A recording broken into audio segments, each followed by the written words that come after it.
Hello everybody. Just before priming the bulkheads, we are going to bend the longerons so we can prime the longerons and the bulkheads all together. The longerons are, as the name implies, very long.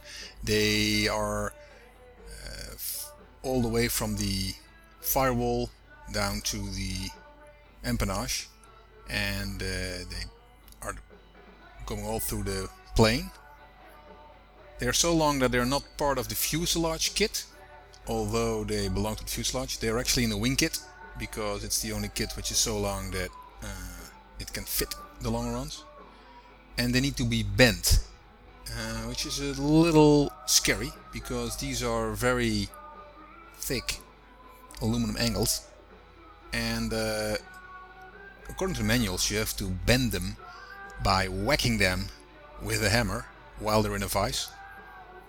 Now, I was a little worried about this, but fortunately a colleague builder, another builder here in the Netherlands, has a special longeron bending set. As you can see, I'm taping right now to prevent damaging the longerons. And he lent them to me, so that was really great. So this way we can bend the longerons more precisely without whacking it with a hammer, which I didn't like in the first place. It's a question of just starting at the right point and then every time moving it an inch and applying the vise, clamping it into the vise. And the manual said don't do it too hard, so we didn't. And after probably 20 times clamping it, it was not enough. You see, I've created a plate so we can test if it's bent enough.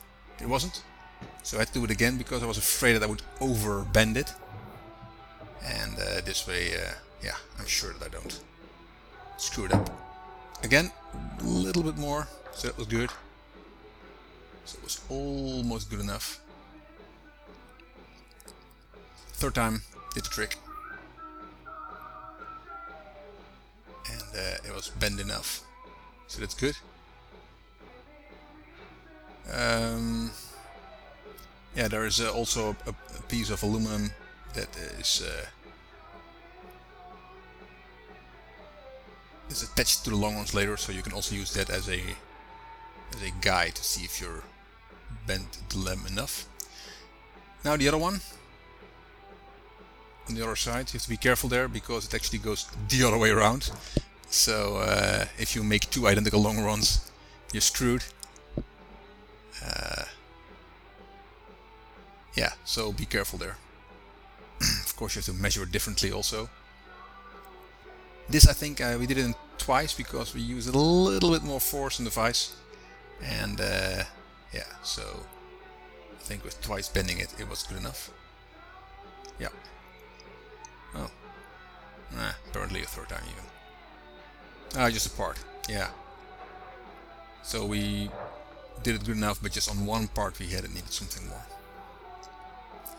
After bending the longerons, you have to make a sharp bend on the front side so it goes down, because on the front side the nose lobes down.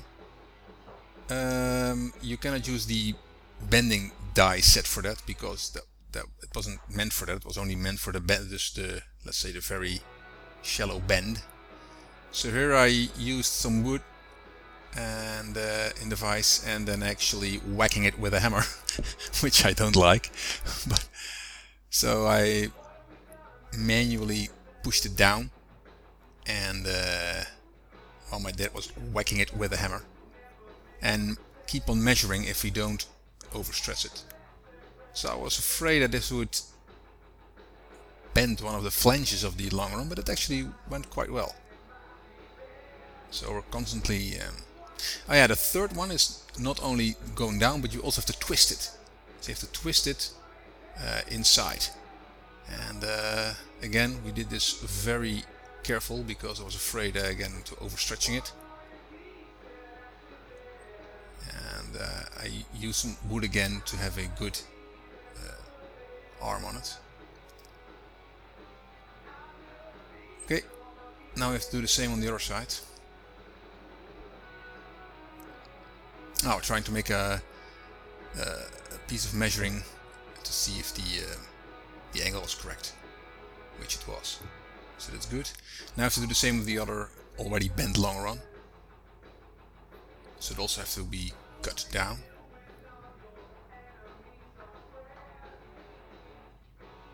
It's a little scary, this part, because I think it's very easy to screw it up. And also the twist again. Again, you have to do everything in the other way around. I really like using the wooden planks because it gives you more leverage and it keeps the aluminum better in shape, I think. So this was bending the longerons. We bent both the left and the right longeron. Cleaning up a little bit and then looking at the J channels. That's actually the last thing we did, because if we have done all the stuff for both the J channels, the longerons and the bulkheads, we can start priming. So the J channels are 6 aluminum profiles that need to be cut on the right length, and they need to be at the end trimmed in a specific way so it can fit into the different bulkheads. When it comes to cutting, I don't like to do it too early. I also didn't cut the longerons. I let's say measured it and made a mark where to cut it, but I didn't cut it because I don't like that. I'd rather do it later while installing. So the same I will do for the J channels. Okay, next time continue building my pie in the sky.